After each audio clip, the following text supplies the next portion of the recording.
बिस्मिल्लाहिर्रहमानिर्रहीम।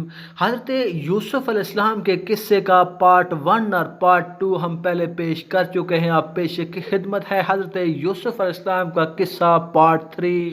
हज़रत यूसुफ़ अलैहिस्सलाम के बारे में मुकम्मल जानने के लिए इस वीडियो को आखिर तक ज़रूर देखें।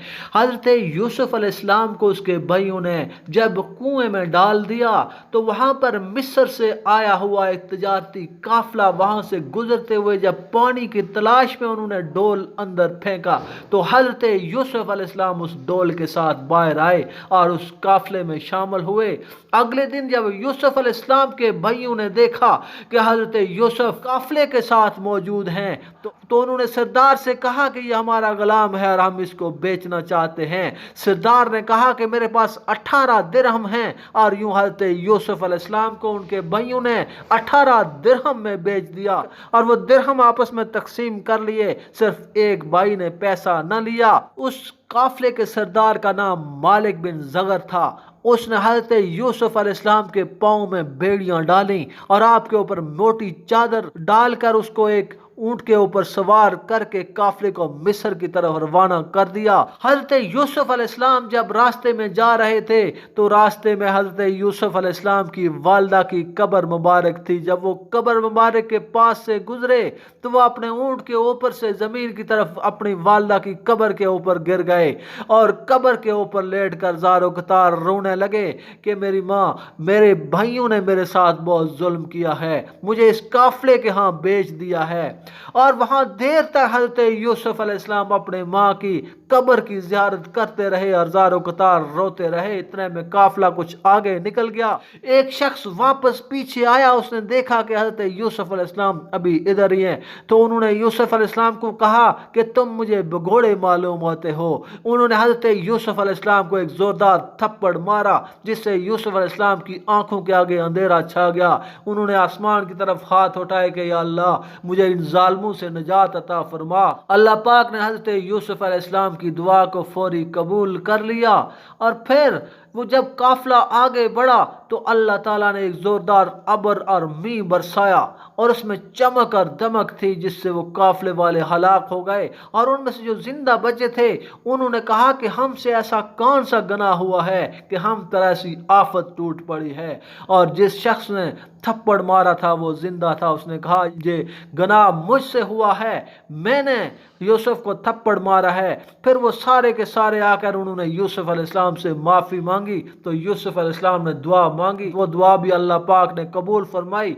फौरन अबर ख़त्म हुआ और मौसम खुशगवार हो गया। फिर वो मालिक बिन जगर का काफिला मिस्र की तरफ जब बढ़ रहा था तो मिस्र के बाजारों में हज़रत यूसुफ अलैहिस्सलाम के हुस्न के चर्चे फैल गए कि यह इब्रानी गुलाम आ रहा है जो कि बहुत ही हसीन और जमील है। और यहाँ पर आकर हज़रत यूसुफ अलैहिस्सलाम मिस्र के बाजारों में भी बिकते हैं। और इसकी वजह रवायात में उलमा इकराम बयान फरमाते हैं कि एक दफ़ा हज़रत यूसुफ अलैहिस्सलाम आईना देखकर अपना हुस्न और जमाल उन्होंने देखा। उन्होंने बहुत गरूर और तकब्बर किया कि अगर मैं गुलाम होता तो कोई मुझे कैसे खरीद सकता था, मैं इतना हसीन और जमील हूँ। तो अल्लाह पाक ने उन्हें पौने दामों बेच कर दिखा दिया। और फिर जब मिस्र के बाजार में पहुंचे तो मिस्र के सुदागर उमड़ आए। मिस्र के सुदागरों ने बाहर निकलकर, शहर से बाहर निकलकर इस काफले का इस्तकबाल किया और हज़रत यूसुफ अलैहिस्सलाम के जो चर्चे सुने थे उनसे ज्यादा कहीं उनको हसीन और जमील पाया। फिर मालिक बिन जगर ने अपने घर को सजाया और ऐलान किया कि मैं हज़रत यूसुफ अलैहिस्सलाम को भेजता हूँ फलां दिन और फलां तारीख पर वक्त पर आकर जो मुकर्रा कीमत अदा करेगा मैं उसे यूसुफ को बेचूंगा। फिर मुकर्रा वक्त पर तमाम सुदागर वहां पर तशरीफ लाए और बोली लगाई गई। उसके बाद पकार लगाई गई कि 1000 बदर अशरफी कि इसको खरीदने के वास्ते तैयार है। और लुगत में ये उसको कहते हैं यानी कि एक हथेली भर कर वो आपको अशरफियों के देगा जिसमें जितना भी पैसा आ गया वो उसमें 1000 दिनार भी हो सकता है और 5000 दिनार भी हो सकता है। और इसके साथ ही उसने कहा कि 1000 जमा अतलस रोमी, 1000 कुतुब मिस्री, 1000 ऊँटे बगदादी और 1000 घोड़े اور 1000 لونڈیاں رومی اور 1000 غلام 1000 شمشیر چاہیے۔ جب یہ قیمت ٹھہری تو جتنے خریدار تھے سب کے سب چپ ہو گئے۔ حضرت یوسف علیہ السلام کے خریدار جب یہاں پر تشریف لائے تو حضرت یوسف علیہ السلام نے سوچا کہ میں وہاں پر اگر 18 درہم میں بکا ہوں تو یہاں پر میری قیمت 50 درہم ہی لگے گی۔ تو جب اللہ تعالیٰ نے حضرت یوسف علیہ السلام کی عاجزی اور انکساری کو اللہ تعالیٰ نے پسند کیا اور اللہ تعالیٰ نے فرمایا کہ اے یوسف اب میں تمہاری قیمت لگا کر دکھاؤں گا۔ جب سارے کے سارے اتنی قیمت نہ دے سکے تو عزیز مصر جو کہ بادشاہ مصر کا مختار کل تھا اس نے دگنی قیمت ادا کر کے حضرت یوسف علیہ السلام کو خرید لیا اور اپنے محل میں لے جا کر زلیخا کے حوالے کر دیا۔ اس نے زلیخا سے کہا کہ میں نے یوسف کو بہت بڑی قیمت دے کر خریدا ہے، تم اس کو اچھی طرح بطور فرزند رکھنا اور اسے غلام کے طور پر نہ رکھنا، جیسا کہ اللہ تعالیٰ قرآن پاک میں فرماتا ہے۔ ترجمہ اور کہا جس نے خرید کیا اس کو مصر سے، اپنی عورت کو آبرو سے کہا اس کو رکھیو، شاید یہ ہمارے کام آئے یا ہم اس کو اپنا بیٹا بنا لیں۔ جب یوسف علیہ السلام کو زلیخا نے دیکھا تو ایسی فریفتہ ہو گئیں کہ ایک دم آنکھوں سے جدا نہ کرتی اور دن رات ان کی خدمت میں رہا کرتی، ہر چیز اپنی ان پر صدق و نثار کرتی، دنیا کی ہر قسم کی نعمتیں لا کر کھلایا کرتی، نئے نئے لباس فاخرہ ہر روز ان کو پہنایا کرتی اور ایک تاج ان کے سر پر رکھتی، ان کو اعلیٰ قسم کی مسند پر بٹھا کر اپنی آرزو مٹاتی اور ان کی ہر طرح سے دلداری کرتی۔ اسی طرح سے تقریباً 7 سال گزر گئے اور حضرت یوسف علیہ السلام کا شغل اکثر یہ تھا کہ اپنے ہاتھ میں ایک عصائے مرثے لے کر ہمیشہ بزغالہ کے ساتھ کھیلا کرتے تھے۔ اتنے عرصے میں زلیخا کے ہوش و صبر کی طاقت جاتی رہی اور نوبت جان تک جا پہنچی اور اپنا بید بھی کسی پر ظاہر نہ کرتی تھی۔ اور حضرت یوسف علیہ السلام کا حال یہ تھا کہ جتنی دلداری زلیخا یوسف علیہ السلام کی کرتی تھی لیکن وہ زلیخا کی طرف کچھ بھی توجہ نہ کرتے تھے۔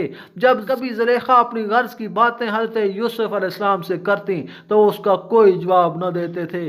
اسی حالت میں حضرت یوسف علیہ السلام کے پاس تقریباً 7 برس گزر گئے لیکن اس کے باوجود حضرت یوسف علیہ السلام کے دل میں کسی قسم کا خیال نہ آیا اور ہمیشہ اس سے باز رہے۔ زلیخا اپنی پوری کوشش برابر کرتی لیکن اپنے ناپاک ارادے میں کبھی کامیاب نہ ہو سکی۔ زلیخا جب ہر تدبیر سے تنگ آ گئی اور کوئی تدبیر کارگر ثابت نہ ہوئی تو اس فکر میں وہ رات دن نڈھال رہنے لگی کہ حضرت یوسف علیہ السلام ان کی طرف ایک ذرہ برابر بھی توجہ کیوں نہیں کرتے۔ ایک بوڑھی عورت ہمسائز نے زلیخا سے کہا کہ اے زلیخا میں دیکھ رہی ہوں کہ تو پہلے بہت خوش و خرم تھی لیکن اب تو چند روز سے بہت فکر مند ہے، ایسی کون سی بات ہو گئی جس نے تم کو فکر اور غم میں مبتلا کر دیا؟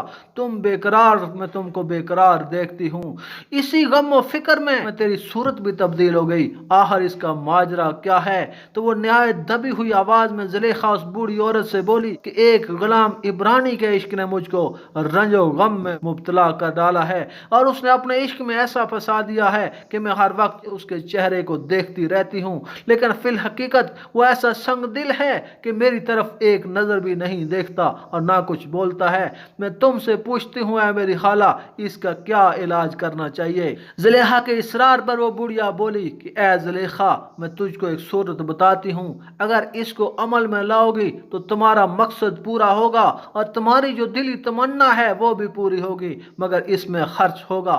اس بات کو سن کر زلیخا نے کنجی خزانے کی جتنے تالے تھے وہ اس بڑھیا کے حوالے کر دی اور اس خزانے سے ایک خطیر رقم، ایک خفت خانہ منقش تلاکاری کا خوشنما اور دلکش بنایا گیا۔ اس کے در و دیوار، چھت، پردے، فرش و فروش تک تلاکاری کے اور صورت یوسف علیہ السلام اور زلیخا کی ایک جگہ تصویر کھینچی اور وہ خفت خانہ ایسا بنایا گیا کہ اس میں کوئی جگہ ان دونوں کی تصویر سے خالی نہ تھی۔